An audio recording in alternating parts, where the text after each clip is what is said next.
Alright, PK, Porsche PK Network. So y'all wondering why it's so smoky and foggy everywhere? Look at those factories pushing that smoke out of there. Can y'all see that?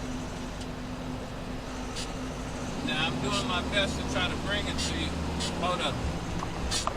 I'm driving through, so I gotta kind of move the camera. It's hard to drive this big rig, you know what I'm saying, coming down through.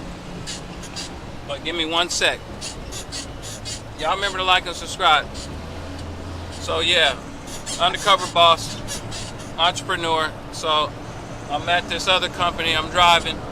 You can see the tags. But yeah, the reason why it's been foggy and stuff, look, for entertainment purposes only, but I'm driving and then I just see this smoke constantly going through the air. Now I got some other videos, y'all go check those out, but look, tell me what y'all see.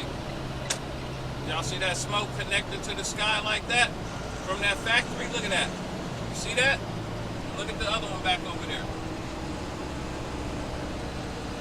Now I'm coming up over the hill right now, so you probably can't really see them all the time, but y'all just take a look at that. Tell me what you think. Look at that. See that? Now you know why it's so foggy and smoky. Y'all saw that. Use your eyes. Get your heart to work right. It'll make your mind work right. Y'all saw that. You cannot unsee that. PK, Porsche PK Networks, man. Y'all remember to like and subscribe. You wonder why it's all foggy and stuff? Go back to my videos. I'm going to show you right there.